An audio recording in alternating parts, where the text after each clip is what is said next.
నమస్తే, welcome to career plus. EAMCET web ఆప్షన్లు ప్రారంభం కానున్నాయి. ఇంజనీరింగ్లోని చేరదాం అనుకునే వారికి ఎలాంటి కాలేజెస్ ఎంచుకోవాలి అనే దాని మీద మనకి వివరణ ఇచ్చేందుకు మనతో పాటు స్టూడియోలో ఉన్నారు CMR engineering college of engineering and technology principal doctor AV Narayana గారు, అలాగే CMR engineering college principal A Srinivas Reddy గారు. నమస్తే నారాయణ గారు. నమస్తే శ్రీనివాస్ గారు. సార్, నారాయణ గారు, సో మన ఎంసెట్ అయిపోయింది, రిజల్ట్స్ వచ్చాయి, అందరూ కూడా ఇంకా కౌన్సిలింగ్కి ప్రిపేర్ అవుతున్నారు. సో ఈ తరుణంలోనే చాలామందికి మెదడే ప్రశ్న ఏంటంటే, మంచి ఉద్యోగం రావడం కోసం, అలాగే నాణ్యమైన విద్య కోసం ఎలాంటి కాలేజీని చూస్ చేసుకోవాలి అని. ఎందుకంటే ఏదైనా సరే కూడా అదే ఉద్యోగం కోసం, ఎంత చదివినా కూడా అదే సంపాదన కోసం. సో ఎలాంటి అంశాలని పరిగణలోకి తీసుకోవాల్సి ఉంటుంది కాలేజీని సెలెక్ట్ చేసుకునేటప్పుడు? ఫస్ట్ ఆఫ్ ఆల్ మనము చాలా వరకు ఎన్ఐడీస్, ఐఐటీస్ని ప్రిఫర్ చేస్తాము, కానీ అందరూ దాంట్లోకి రాలేరు. సో ప్రైవేట్ ఇంజనీరింగ్ కాలేజీలు మనం సెలెక్ట్ చేసుకోవాలి అన్నప్పుడు ఫస్ట్ అండ్ ఫార్మోస్ట్ మనకి ఇంపార్టెంట్ ఇన్ఫ్రాస్ట్రక్చర్. మనకి ఇన్ఫ్రాస్ట్రక్చర్ అంటే ఫస్ట్ వచ్చేది ప్రాక్టికల్స్ చేయాల్సి వస్తుంది చాలా వరకు ఇంజనీరింగ్లో. సో దాని కొరకు మనకి మంచి ల్యాబ్స్ ఉండాలండి. సో తల్లిదండ్రులు కూడా ఏం చేయాలంటే ఫస్ట్ వెళ్ళి కాలేజీని ల్యాబ్స్ ఉన్నాయా లేదా అన్నది చెక్ చేసుకోవాల్సి వస్తుంది. అదే కాకుండా engineering only black board teaching ఉండదండి.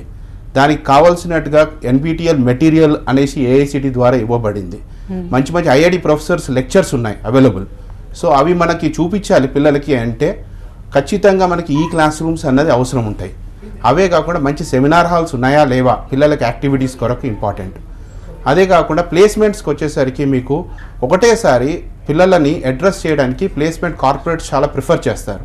సో ఒకటే మాట 1000 మంది, 1500, 2000 మందిని ఒకటే మాట అడ్రస్ చేయాలంటే దానికి తగ్గట్టుగా ఆడిటోరియం ఉందా లేదా, ఇవన్నీ చాలా ఇంపార్టెంట్ ఇన్ఫ్రాస్ట్రక్చర్ అండి.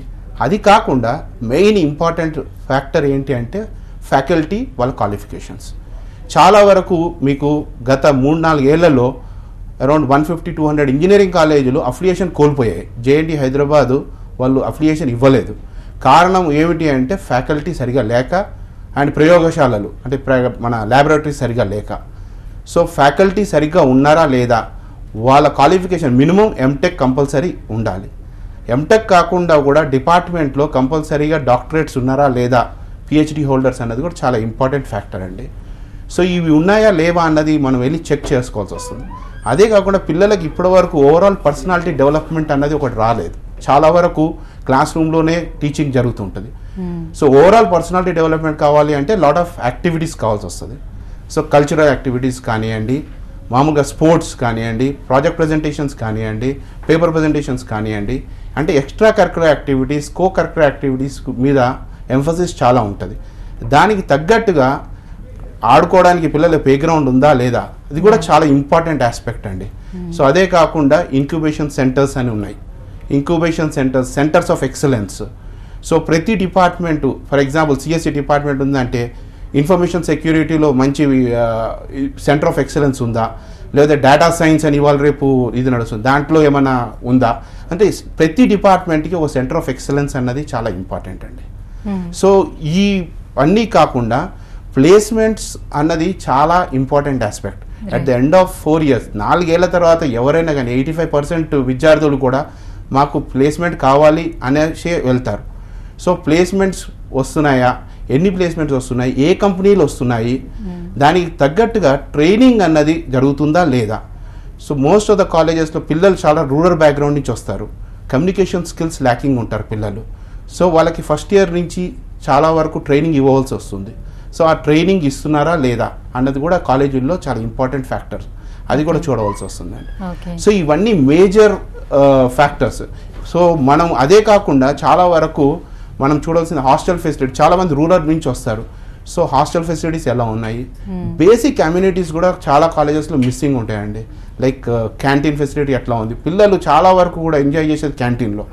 క్యాంటీన్ ఫెసిలిటీ ఎలా ఉంది, హాస్టల్ ఫెసిలిటీ ఎలా ఉంది, ఇది చాలా మంది హాస్టల్స్ బాగోకపోయినా కూడా మళ్ళీ చాలా ఇబ్బంది పడుతున్నారు, మళ్ళీ వాపస్ వెళ్ళిపోతున్నారు ఇళ్ళకి. లేకపోతే తల్లిదండ్రులు ఊరు నుంచి వదిలేసి పిల్లల గురించి అక్కడికి వచ్చి ఉండవలసి వస్తుంది. సో ఆ పరిస్థితి రాకుండా ఉండాలంటే ముందర హాస్టల్స్ ఉన్నాయా లేవో కూడా చెక్ చేసుకోవాలి. అదే కాకుండా చాలా ఇంపార్టెంట్ ఫ్యాక్టర్ ఒకటి డ్రింకింగ్ వాటర్ అండి. సో చాలా వరకు కాలేజెస్లో మీకు డ్రింకింగ్ వాటర్ ప్రాబ్లమ్స్ ఉంటుంది. మనకి ఎస్పెషల్లీ మన హైదరాబాద్ ఇన్ అండ్ అరౌండ్లో కూడా ప్రాబ్లమ్స్ ఉన్నాయి. ఇవి అన్నీ కూడా ఖచ్చితంగా మనము చూసుకోవాలి. అదే కాకుండా మెయిన్ ఇంపార్టెంట్ ఫ్యాక్టర్ అండి, మనం సెలెక్ట్ చేసుకునే కాలేజీ మనము ఇయర్ ఆఫ్ ఎస్టాబ్లిష్మెంట్ ప్రకారంగా చాలామంది వెళ్తారు. సో 98, 99లో ఎస్టాబ్లిష్ అయింది కాలేజీ అంటే మంచి కాలేజీ అన్న భ్రమలో ఉంటారు. అట్లా ఉండకూడదు. మనకి ఇప్పుడున్న ప్రస్తుతం పరిస్థితుల్లో కొన్ని కాలేజీలు 2005లో వచ్చిన కాలేజీలు, 10లో వచ్చిన కాలేజీలు కూడా చాలా బాగా చేస్తున్నాయి. సో మనకి చూడవలసింది ఏంటంటే ప్లేస్మెంట్స్. అదే కాకుండా లాస్ట్ 2-3 ఏళ్లలో ఆ కాలేజీలో సీట్లు ఫిల్అప్ అయ్యాయా లేదా అన్నది చాలా ఇంపార్టెంట్. సో సీట్లు ఫిల్అప్ అయ్యాయా లేదా అన్నది ఎట్లా తెలుస్తుంది మనకి? సో tsemset.nic.in అని వీళ్ళకి వెబ్సైట్ తెలుసండి. పిల్లలు చాలా మంది అంటే ఆప్షన్స్ ఇప్పుడు అక్కడే ఇస్తున్నారు. సో ఆప్షన్స్ ఇచ్చే ముందర ఫస్ట్ ఆఫ్ ఆల్ వాళ్ళు ఆల్రెడీ వారం రోజుల క్రితమే పెట్టినారు, ఒక ఎక్సెల్ ఫైల్ పెట్టారు. లాస్ట్ ఇయర్ ర్యాంక్ మ్యాట్రిక్స్ అని, అంటే లాస్ట్ ఇయర్ ఫిల్అప్ అయిన సీట్లు ఏ ర్యాంకు, ఏ కాలేజీ, ఏ బ్రాంచ్ ఎంతవరకు వచ్చింది, ఏ కేటగిరీకి అన్ని స్పెసిఫిక్గా వాళ్ళు గవర్నమెంట్ వాళ్ళు ఆల్రెడీ పెట్టేసినారు. సో పిల్లలు ఏం చేయాలంటే ఏ కాలేజీ ఎన్నుకునేటప్పుడు వాళ్ళు ఆ కాలేజీలో ర్యాంక్ ఉందా లేదా అంటే ఫిల్అప్ చేసినప్పుడు 9,000 లోపల ఓసీ కేటగిరీ ఫిల్అప్ అయింది అంటే 9,000 కట్ ఆఫ్ అయిపోయింది అన్నట్టు అర్థం. So we can expect that ఎస్ ఈ కాలేజీలో కేటగిరీ ఓసీ కేటగిరీ ఇది ఫిల్అప్ అయింది. అదే కాకుండా మనం చూడవలసింది ఏంటంటే BCAD SC ST కేటగిరీలో పిల్లలు తక్కువ ఉంటారు. సో టాప్ 15-20 కాలేజెస్లోనే ఫిల్అప్ అయిపోతారు పిల్లలు, ఎస్పెషల్లీ SC ST. సో దానికి మనము ఏం చేయాలంటే SC ST కేటగిరీ ర్యాంక్స్ కూడా ఏమున్నాయి కట్ ఆఫ్. ఫర్ ఎగ్జాంపుల్ ఒక SC ST కేటగిరీలో 40,000 45,000 ర్యాంక్ కట్ ఆఫ్ ఉంది అంటే ఖచ్చితంగా ఆ కాలేజీలో చాలా మంచి ఇది ఉన్నట్టు. సో ఈ విధంగా లాస్ట్ ర్యాంక్ ఇది కూడా చూడవలసి వస్తుందండి. సో ఇవన్నీ వెబ్ ఆప్షన్స్ ఇచ్చుకునే ముందరే మనము ఇది చెక్ చేసుకొని మనకు వచ్చే కాలేజీ ఏమిటి అన్నది చూసుకోవాలి. అదే కానీ డిస్టెన్స్ కూడా చాలా ఇంపార్టెంట్ ఫ్యాక్టర్ అండి. సో ఎక్కడ ఉంటున్నాం మనకు ఆర్టీసీ బస్ ఫెసిలిటీ ఉందా లేదా, చాలా ప్రాక్టికల్ ఆస్పెక్ట్స్ ఇవి. ఎందుకంటే ఆర్టీసీ బస్ ఫెసిలిటీ లేకపోతే చాలా వరకు కొన్ని కాలేజీలు ఏంటంటే 1-2 కిలోమీటర్ల లోపలికి వెళ్ళాల్సి వస్తుంది. అదే కాకుండా దిగిన తర్వాత షేర్డ్ ఆటోలు పట్టుకుని వెళ్ళాల్సి వస్తుంటుంది. జస్ట్ ఇమాజిన్ అప్పుడప్పుడు దొరకకపోతే ఒక అమ్మాయి కానీ మధ్యాహ్నం 3 గంటలకి వాపస్ రావాలనుకున్నప్పుడు చాలా ఇంపార్టెంట్ ఫ్యాక్టర్స్ అండి. సో నియరెస్ట్ రోడ్ హెడ్ ఎన్ని బస్సులు, RTC bus most of them 90% parents they cannot afford college buses. So RTC bus facility కూడా చాలా ఇంపార్టెంట్ ఫ్యాక్టర్స్. సో ఇవన్నీ చూసుకొని ప్రాక్టికల్ తల్లిదండ్రులు ఏం చేయాలంటే ఒక మాట వెళ్ళాలి, కాలేజీకి వెళ్తేనే వాళ్ళకి తెలుస్తుందండి. ఎందుకంటే ఇది ఒక రోజులో బీటెక్ సర్టిఫికేట్ రాదు, 4 ఏళ్ళు కష్టపడి పిల్లవాడు వెళ్ళి చదువుకుంటేనే వాళ్ళకి బీటెక్ సర్టిఫికేట్ వస్తుంది. సో ఇది ఖచ్చితంగా మనం అన్ని ఫ్యాక్టర్స్ తీసుకోవాలండి ఒక ప్రైవేట్ ఇంజనీరింగ్ కాలేజ్కి. Right sir. శ్రీనివాస్ గారు, ఇప్పుడు ఇండస్ట్రీ ఎక్స్పెక్టేషన్స్ని రీచ్ అవటానికి స్టూడెంట్స్ సో కాలేజ్ ఎలాంటి స్టెప్స్ తీసుకోవాల్సి ఉంటాయి? ఎస్ మేడం, ఏదైనా ఒక ప్రణాళికాబద్ధంగా ఉండాలి మన జీవితంలో మనం చేసే ప్రతి పని కూడా. అలాంటిది ఇది చాలా ప్రముఖమైనటువంటి ఫేజ్. గ్రాడ్యుయేషన్ అంటే అసలు స్టూడెంట్ యొక్క కెరీర్ మొత్తాన్ని డిసైడ్ చేసేది గ్రాడ్యుయేషన్లోనే. కాబట్టి ఏదైనా ప్రణాళికాబద్ధంగా అంటే ఈరోజు కాలేజ్ చూస్ చేస్తున్నాం లేదా కోర్స్ చూస్ చేస్తున్నాము అని అంటే ఖచ్చితంగా అతను ఏ ఇండస్ట్రీలోకి వెళ్ళాలనుకుంటున్నాడు, ఎలాంటి ఉద్యోగం చేయాలనుకుంటున్నాడు, లేకపోతే ఎలాంటి వ్యాపారం చేయాలనుకుంటున్నాడు, ఇలాంటి అభిరుచికి సంబంధించి మరియు ఫ్యామిలీ బ్యాక్గ్రౌండ్కి సంబంధించినటువంటి కొన్ని విషయాలను దృష్టిలో పెట్టుకొని ఖచ్చితంగా దానికి అనుకూలమైనటువంటి కాలేజెస్ని చూస్ చేయాలి. సో ఒక్కొక్క రకమైన ఇండస్ట్రీకి ఒక్కొక్క ఎక్స్పెక్టేషన్ ఉంటుంది. ఇప్పుడు ఈ మధ్యకాలంలో మీరు అబ్జర్వ్ చేసి ఉంటారు, అందరూ కూడా సాఫ్ట్వేర్ ఇండస్ట్రీ వైపే చూస్తున్నారు. సాఫ్ట్వేర్లో కూడా రకరకాలుగా ఉన్నాయండి. అప్లికేషన్ సాఫ్ట్వేర్స్ ఉంటాయి, కోర్ సాఫ్ట్వేర్స్ ఉంటాయి, ఈవెన్ కోర్ ఇంజనీరింగ్ సాఫ్ట్వేర్స్ కూడా ఉంటాయి. అంటే ఈ ప్రిపరేషన్ చేసేటప్పుడు మనం ఏ కాలేజీలో ఎటువంటి విషయాల మీద శ్రద్ధ పెడుతున్నారు అన్నది ఇంకొంచెం లోపలికి చూడాలి. ఈ రోజున తల్లిదండ్రులు విద్యార్థులు చాలా స్మార్ట్గా ఆలోచిస్తున్నారు. ఏ కాలేజీలో ఎలాంటి సార్ చెప్పినట్టు, నారాయణ గారు చెప్పినట్టు ఎలాంటి ఫెసిలిటీస్ ఉన్నాయి, అలాగే ఎలాంటి ఫ్యాకల్టీ ఉన్నారు, ఎలాంటి ప్లేస్మెంట్స్ ఉన్నాయి అన్నీ చూస్తున్నారు. పోతే కొన్ని ప్రత్యేకంగా కోర్సుకు సంబంధించి వచ్చినప్పుడు ఆ పర్టికులర్ ఇండస్ట్రీలోకి వెళ్ళాలి, నేను ఇప్పుడు సాఫ్ట్వేర్ ఇండస్ట్రీలోకి వెళ్ళాలా అన్నప్పుడు కొన్ని కోర్సులు దోహదపడతాయి. సో అలా కాకుండా నేనేదో మా ఊర్లో ఒక మంచి ఎలక్ట్రికల్ ఇంజనీర్గా ఏఈగా జాబ్ చేయాలనుకొని నేను సిఎస్సి బ్రాంచ్లో చేరితే దానికి ఒక అర్థం ఉండదండి. సో కాబట్టి ఫస్ట్ ఆఫ్ ఆల్ మనం ఈ కెరీర్ ఏ ఇండస్ట్రీలో చూస్ చేసుకుంటున్నామో దాన్ని బట్టి రిక్వైర్మెంట్స్ ఉంటాయి. సో అక్కడ నుంచి ప్రణాళికాబద్ధంగా స్టార్ట్ చేయడం అంటే ఫర్ ఎగ్జాంపుల్ చెప్తాను, మా కాలేజీలో మొదట అసలు మ్యాథమెటిక్స్, ఫిజిక్స్, కెమిస్ట్రీ లాంటి సబ్జెక్టులు, సింపుల్ సబ్జెక్ట్స్, బేసిక్ సైన్సెస్ నేర్చుకొని వస్తారు స్టూడెంట్స్. మ్యాథమెటిక్స్ని ఏ విధంగా ఇంజనీరింగ్కి అప్లై చేయాలా అని ఒక మ్యాథమెటిక్స్ ల్యాబొరేటరీ లాంటిది పెట్టాం మేము.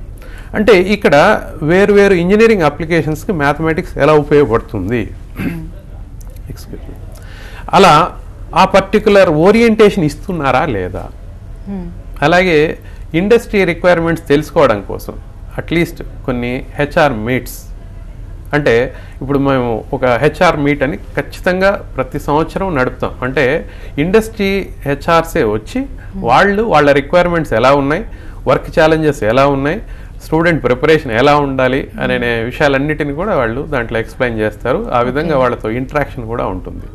సో ఆ విధంగా స్టూడెంట్కి రియల్గా తను ఏ ఇండస్ట్రీలో వెళ్ళాలనుకుంటున్నాడో రిక్వైర్మెంట్స్ తెలుసుకుని కాలేజీని చూజ్ చేసుకుంటే కొంతవరకు విద్యార్థులు మరియు తల్లిదండ్రులు కూడా అటువంటి శ్రద్ధ పెట్టి దానికి సంబంధించిన బ్రాంచ్ మరియు దానికి ఫర్గా ఉన్నటువంటి కాలేజెస్ని సార్ చెప్పినట్టు నారాయణ గారు కాలేజీకి వెళ్ళి ఎంక్వైరీ చేస్తున్నప్పుడు ఇలాంటి అంశాలను కూడా దృష్టిలో పెట్టుకొని ఆ విధంగా కాలేజీని చూజ్ చేసుకుంటే మంచిది అనేది మా ఉద్దేశం. Right sir. నారాయణ గారు, ఇప్పుడు ఇంకా ఏ కోర్సు తీసుకుంటే లైక్ ఏ బ్రాంచ్ తీసుకుంటే కెరియర్ ఎలా ఉంటుంది అనే విషయంలో కూడా సందిగ్ధం చాలా మందికి ఉంటుంది. స్పెషల్లీ పేరెంట్స్, అంటే అమ్మాయిల పేరెంట్స్కి ఎక్కువగా ఉంటుంది. అమ్మాయిలకి ఏ బ్రాంచ్ తీసుకుంటే వాళ్ళకి సెట్ అవుతుంది, ఎలా వెళ్ళాలి కెరియర్ అనే విషయాలు. పర్టికులర్ బ్రాంచ్ అని first of all interest of the candidate is very important. అంటే స్టూడెంట్ ఏం ఇంట్రెస్ట్ చూపిస్తున్నాడు అన్నది తల్లిదండ్రులు ఫస్ట్ ప్రశ్న అడగాలండి పిల్లల్ని. అండ్ 70-80% బయట మనకి మార్కెట్లో సాఫ్ట్వేర్ జాబ్స్ చాలా ఉన్నాయి. చాలామంది సాఫ్ట్వేర్ అనగానే ఐటీ అయినా సిఎస్సి అని అనుకుంటారు. కానీ ఐటీ సిఎస్సి ఓన్లీ సాఫ్ట్వేర్ కాదండి. సాఫ్ట్వేర్ అంటే automation of any particular product. So అది మెకానికల్ అయినా అవ్వచ్చు, సివిల్దైనా అవ్వచ్చు, ఏదైనా పర్టికులర్ ఫీల్డ్ది ఆటోమేషన్ కావాలి అంటే ఆ పర్టికులర్ బ్రాంచ్ వల్ల అవసరం ఉంటుంది. సో అందుకోసం మీకు మేజర్ కంపెనీస్ తీసుకుంటే లైక్ టీసీఎస్ కానీ ఇన్ఫోసిస్ కానీ వీళ్ళు ఓన్లీ సిఎస్సి అండ్ ఐటీ వాళ్ళని తీసుకోరు. వీళ్ళు సివిల్ వాళ్ళని తీసుకుంటారు, మెకానికల్ తీసుకుంటారు, బయోటెక్నాలజీ పిల్లల్ని కూడా తీసుకుంటారు. So first of all interest ఏముంది అన్నది ఇంపార్టెంట్. అదే కాకుండా ఫ్యామిలీ బ్యాక్గ్రౌండ్ కూడా చాలా ఇంపార్టెంట్ అండి. ఇప్పుడు పేరెంట్స్ 4 years తర్వాత హైయర్ స్టడీస్కి ఓకే పంపిస్తాము అంటే దెన్ ఎంఎస్ చేయాలి అనుకుంటే యూఎస్కి వెళ్ళి బెటర్ ఆప్షన్ ఈ సిఎస్సి. అండ్ చాలామంది ఏమనుకుంటారంటే గవర్నమెంట్ ఉద్యోగాలు అనుకుంటారు. గవర్నమెంట్ ఉద్యోగాలకి అన్నప్పుడు బెటర్ ఆప్షన్స్ ఈ civil, mechanical and electrical and electronics. Army ఫోర్సెస్లోకి వెళ్ళాలన్నా, డిఫెన్స్ సెక్టర్లోకి వెళ్ళాలన్నా, సో దీస్ కోర్ బ్రాంచెస్ చాలా అవకాశాలు ఎక్కువ ఉంటాయండి. అండ్ అదే కాకుండా చాలామంది అమ్మాయిలకి మా అమ్మాయి అయితే చేయలేదు సిఎస్సి అయితేనే బెటర్ అనేసి అనుకుంటారు. Just come out of that. ఈ రోజుల్లో అమ్మాయి కానీ అబ్బాయి కానీ ఎవ్వరు అనేది ఏమీ లేదండి. ఇవాళ రేపు పర్టికులర్గా మెకానికల్ సివిల్లో కూడా డిజైన్ జాబ్స్ ఉన్నాయి. సో పర్టికులర్గా వాళ్ళని ఎన్ఫోర్స్ చేయదు ఓన్లీ సిఎస్సి కానీ ఈసీ కానీ. వాళ్ళ ఇంట్రెస్ట్ ఉంటే let them go head. And in fact మీకు మైనింగ్లో కూడా ఇప్పుడు అమ్మాయిలకు అర్హత ఇచ్చారండి. సో అమ్మాయిలు ఏ కోర్స్ అయినా తీసుకోవచ్చు, ఎక్కడైనా రాణించవచ్చు. ఓన్లీ థింగ్ ఇస్ దట్ వాళ్ళు కష్టపడితే ఖచ్చితంగా ఫలితాలు ఉంటాయండి. ఓకేనండి, ఒక కాలర్ సిద్ధంగా ఉన్నారు, చూద్దాం. మిర్యాలగూడ నుంచి మధు గారు. నమస్తే మధు గారు. హలో హలో చెప్పండి. మధు గారు, మీ క్వశ్చన్ ఏంటి అడగండి. మేడం, ఇప్పుడు మా అబ్బాయికి ఇంటర్మీడియట్ సెకండ్ ఇయర్ అయిపోయింది. 312 వచ్చింది మేడం. ఎంతండి? చెప్పండి. 14,300. ఓకే. మాకు వేలూరులో విత్ క్యాంపస్ లో వచ్చింది computer science and with bio informatics వచ్చింది. ఓకే, చెప్పండి. అది ఎట్లా ఉంటుందండి? దాని నుంచి సలహా ఏంటి future? Bio informatics it's a very emerging course అండి. చాలా బాగుంటుంది. అందున విట్ లాంటి క్యాంపస్లో అన్ని ఫెసిలిటీస్ ఉండి చాలా అద్భుతంగా ఉంటుంది. మీ అబ్బాయికి అక్కడ రావడం చాలా అదృష్టం అండి. మీరు చేర్పించవచ్చు, నిస్సందేహంగా చేర్పించవచ్చు. ఓకే సార్, ఇప్పుడు సివిల్ అలాగే ట్రిపుల్ మైక్ ఇవన్నీ కూడా చాలా టఫ్ అనే ఆలోచన కూడా చాలా మందిలో ఉంది. ఇది నిజమేనా? అసలు ఎందుకంటారు? అసలు ఇంజనీరింగ్ అన్నది it is based on basic sciences like mathematics, physics. So ఇలాంటివి ప్రతి ఒక్కళ్ళు కూడా ఈక్వల్గా చదువుతారండి. ఆబ్వియస్గా అందులో ఉండే అప్లికేషన్సే డిఫరెంట్ బ్రాంచెస్లో ఉంటాయి. ముఖ్యంగా చెప్పాలంటే అందరికి కూడా మ్యాథమెటిక్స్ మోడలింగ్ అనేది ఖచ్చితంగా ఉంటుంది. అది సిఎస్సి ఐటీ బ్రాంచా లేక మెకానికల్ ట్రిపుల్ బ్రాంచ్ అనేది వ్యత్యాసం ఉండదు. కాదంటే పిల్లల యొక్క భావన ఇది ఒకలాంటి అపోహే అని చెప్పొచ్చండి. సో టఫ్నెస్ అనే క్వశ్చన్ అంటూ ఉండదు. సో ఇంజనీరింగ్ అంటే ఇంజనీరింగ్ ఇట్స్ లైక్ ఒక మ్యాథమెటికల్ మోడలింగ్ ఉంటుంది, తప్పకుండా దానికి ఒక అప్లికేషన్ ఉంటుంది, ఆ అప్లికేషన్కి ఒక మోడిఫికేషన్ చేయాల్సిన అవసరం ఉంటుంది, దానికి మ్యాథమెటిక్స్ ఉపయోగపడుతుంది. కాబట్టి మన ఫండమెంటల్ టూల్స్ అయినటువంటి మ్యాథమెటిక్స్, ఫిజిక్స్ బాగా తెలిసినట్లయితే ఏ ఇంజనీరింగ్ అయినా ఒకటేనండి. పోతే అవకాశాల విషయంలో వస్తే ఇప్పుడు ముందుగా నారాయణ సార్ చెప్తున్నట్లు ఒక సాఫ్ట్వేర్కి మాత్రం అంటే సిఎస్సి వాళ్ళని, ఐటీ వాళ్ళని తీసుకుంటారు, సాఫ్ట్వేర్ అంటేనే ఆ బ్రాంచ్లో అని అనేది కూడా అపోహేనండి. సో వేరియస్ ఇండస్ట్రీస్, ఆయా బ్యాక్గ్రౌండ్ ఉన్నటువంటి ఇండస్ట్రీస్, ముఖ్యంగా మీకు ఎలక్ట్రికల్ కానివ్వండి, ఆటోమొబైల్ ఇండస్ట్రీ కానివ్వండి, మీకు బ్రాడర్గా కనిపించేటటువంటి ఆర్ ఎనీ ప్రొడక్షన్ ఇండస్ట్రీ, దాంట్లో మెయింటెనెన్స్ అండ్ డిజైన్ నుంచి మెయింటెనెన్స్ నుంచి సో ప్రొడక్షన్ అవుట్పుట్ వరకు ఉండేటటువంటి ప్రతి బ్రాంచ్లో అన్ని రకాల ఇంజనీర్స్ అవసరం అవుతారు. ముఖ్యంగా అవకాశాలు అని అంటే ఇలా కామన్గా మనం ఫండమెంటల్ బ్రాంచెస్ అంటుంటాం, ఎలక్ట్రికల్, మెకానికల్, సివిల్, ఇలాంటి వాళ్ళు లేకుండా ఏ ఇండస్ట్రీ నడవదు. అంటే అలాంటి ఇండస్ట్రీసే 90% ఉన్నప్పుడు డెఫినెట్గా వాళ్ళకు మంచి అవకాశాలు ఉన్నాయి. ఓన్లీ ఒక్కటేంటంటే చేరే నాడు ఒక విద్యార్థికి ఉన్నటువంటి ఇంజనీరింగ్లో అవగాహన చాలా తక్కువ ఉంటుంది. దానికి తల్లిదండ్రులే ఆ అపోహలన్నీ క్లారిఫై చేసి చెప్పాలి. చెప్పడం ద్వారా మనకు ఇండస్ట్రీ ఒక సాఫ్ట్వేర్ వైపే లేదు, అన్ని రంగాల్లోకి ఉంది. ఇంకొక విషయం కూడా ఇంపార్టెంట్, ఎవరైతే ఇలా సాఫ్ట్వేర్ రంగంలోకి వెళ్ళాలనుకుంటారో వాళ్ళు వెరీ స్పెసిఫిక్గా కెరీర్ అందులో చూస్ చేసుకోవాలనుకున్నప్పుడు ఆ రెలవెంట్ బ్రాంచెస్ చూస్ చేసుకోవాలి. అప్పుడు వాళ్ళ కెరీర్ దాంట్లో బ్రైట్గా ఉంటుంది. ఓకే, ఇప్పుడు లైక్ క్యాంపస్ ఇంటర్వ్యూస్లోనే రాలేదనుకుందాం, సపోజ్ ఇంకా బీటెక్ చేసే వాళ్ళకి ఇంకా ఎలాంటి అవకాశాలు ఉండొచ్చు బయటకు వస్తే? క్యాంపస్ రిక్రూట్మెంట్ అంటే చాలా మంది భయం ఉంటుంది, క్యాంపస్లో రాకపోతే బయట పడితే ఇంకా కష్టం ఉంటుంది, ఉద్యోగం, కెరీర్ అన్నది ఒక క్యాంపస్ ఇంటర్వ్యూస్ ద్వారానే అని కాదండి. క్యాంపస్లో ఇప్పుడు ఫర్ ఎగ్జాంపుల్ మేము ఒక పంచ్ లైన్ తీసుకున్నాం, థింక్ ప్లేస్మెంట్ థింక్ సిఎంఆర్ అంటున్నాం. అంటే అంతవరకు కూడా భరోసా ఇచ్చి, అంటే ఎవరైతే ఎలిజిబిలిటీ ఉన్నారో వాళ్ళందరికీ కూడా దాదాపుగా 90% మంది ఎలిజిబిలిటీ ఉన్న ప్రతి ఒక్కరికి జాబ్ వచ్చేలా చూస్తున్నాం. కానీ దీని మీద కూడా అంటే ఒక క్యాంపస్లో వచ్చేటటువంటి ప్లేస్మెంట్ ద్వారానే కాకుండా మన ఇంజనీరింగ్ డిగ్రీ ప్లేస్మెంట్ క్యాంపస్లో రానంత మాత్రాన ఇంజనీరింగ్ డిగ్రీ వృధా కాదండి. ఇంజనీరింగ్ డిగ్రీలో రకరకాల క్వాలిటీస్ ఇస్తున్నాం మన వాళ్ళకి.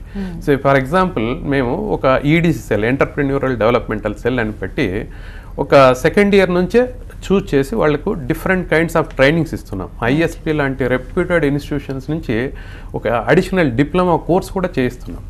తద్వారా కొందరు ఎలా ఎమర్జ్ అయ్యారంటే, ఒక స్టూడెంట్ చేసినటువంటి ఎక్స్పెరిమెంటేషన్ మార్కెటింగ్, ఇది ఆన్లైన్ మార్కెటింగ్ ఇది చేస్తే ఆ పర్టికులర్ ఆన్లైన్ మార్కెటింగ్ మ్యాగజైన్కి 1 crore rupees స్పాన్సర్షిప్ వచ్చింది. Is after all still is in final year, just ఈ crossed is 3rd year. So కాబట్టి ఈ విధంగా ఒక ప్రతి క్యాంపస్లో మినిమం ఒక 100 మందికి ఇలాంటి ఆపర్చునిటీ ఉంటుంది. సో అంటే ఎవరికి జాబ్ కోసమే ఎదురు చూడకుండా జాబ్స్ ఇచ్చే స్థాయికి కూడా ఎదగొచ్చు, ఆ విధంగా గ్రూమ్ చేస్తూ ఉంటాం. ఓకే సార్, చివరిగా మీరు తల్లిదండ్రులకి ఏం సజెస్ట్ చేస్తారు? First of all student choice ప్రకారంగా వెళ్ళడం అది సజెషన్. అండ్ సెకండ్లీ ఇప్పుడు చాలామంది పేరెంట్స్ ట్రాప్ అవుతారండి జనరల్గా ఈ వెబ్ ఆప్షన్స్ ఇచ్చేటప్పుడు వెళ్ళేటప్పుడు సర్టిఫికేట్ వెరిఫికేషన్ కానివ్వండి. అది కాకుండా కూడా వీళ్ళకి చాలా వరకు ఎస్ఎంఎస్లు, ఫోన్ కాల్స్ వస్తుంటాయి థర్డ్ పార్టీస్ నుంచి. So first of all third పార్టీస్ని ఎవరిని బిలీవ్ చేయొద్దు. ఏమైనా ఉంటే సందేహాలు ఉంటే హెల్ప్ లైన్ సెంటర్స్కి వెళ్ళి వాళ్ళు క్లారిఫై చేసుకోవాలా పేరెంట్స్. లేని పక్షంలో కాలేజీకి వెళ్ళి కాలేజీలో తెలుసుకోవాలి విషయాలు. అంతేగాని మధ్యలో చాలామంది మీరు సర్టిఫికేట్లు ఇచ్చేయండి, పైసలు ఇవ్వండి, మేము సీట్ ఇప్పిస్తాము అని అంటారు. ఈ కన్వీనర్ కోటాలో ఎవ్వరూ సీట్ ఇప్పించలేండి, ప్రాపర్గా మెరిట్ ప్రకారంగానే అది అవుతుంది. అదొకటి జాగ్రత్త తీసుకోవాలి. అండ్ పిల్లలు వెబ్ ఆప్షన్స్ ఇచ్చేటప్పుడు కూడా చాలా జాగ్రత్తగా వాళ్ళు చూస్ చేసుకునే కాలేజ్ వాళ్ళకి ఇంట్రెస్ట్ ఏమున్నది అన్నది చూసుకోవాలి. ఫస్ట్ నాకు సిఎస్సి ఇంట్రెస్ట్ అంటే కాలేజీల టాప్ నుంచి ఆ సిఎస్సి ఆప్షనే ఇవ్వాలి. ఫర్ ఎగ్జాంపుల్ నాకు సిఎస్సి ఇంట్రెస్ట్ అని జేఎన్టీ హైదరాబాద్లో నాకు 3000 ర్యాంక్ వచ్చి సిఎస్సి రాదు, కానీ దాని తర్వాత మెకానికల్ సివిల్ పెట్టాను అనుకోండి, మెకానికల్ సివిల్ వచ్చే అవకాశం ఉంటుంది. సో అప్పుడు ఏమవుతుందంటే మెకానికల్ సివిల్ కంప్యూటర్ అలాట్ చేసేస్తుంది. రేపు మళ్ళీ వెళ్ళి నాకు ఇష్టం లేదు ఆ కోర్సు అంటే కుదరదు. సో ఆప్షన్స్ ఇచ్చుకునేటప్పుడు ప్రిఫరెన్సెస్ చాలా జాగ్రత్తగా ఇచ్చుకోవాలండి. మీరు పొరపాటు చేసినా ఇప్పుడు మళ్ళీ సరిదిద్దుకోవడానికి అవకాశం ఉంది. 22వ తారీఖు 23వ తారీఖు నాడు ఎప్పుడైతే మళ్ళీ చేసుకోవడానికి అవకాశం ఉంది అప్పుడు సరిదిద్దుకోవాలి. కానీ ఈ మధ్యలో ఎవరిని మాత్రం నమ్మద్దు. ఏమైనా ఉంటే హెల్ప్ లైన్ సెంటర్కి వెళ్ళండి, వాళ్ళతో మాట్లాడుకోండి, లేకపోతే కాలేజ్కి వెళ్ళి కాలేజ్ డీటెయిల్స్ తెలుసుకోవాలండి. ఓకే, ఇది చర్యలు తీసుకోవాలి parents. Okay, thank you so much Narayana garu, thank you so much Srinivas garu. చాలా చక్కగా స్టూడెంట్స్కి ఉన్నటువంటి డౌట్స్ అన్ని క్లారిఫై చేసినందుకు థ్యాంక్ యూ సో మచ్. ఇది వాళ్ళ కెరీర్ ప్లస్ చూస్తూనే ఉండండి TV9.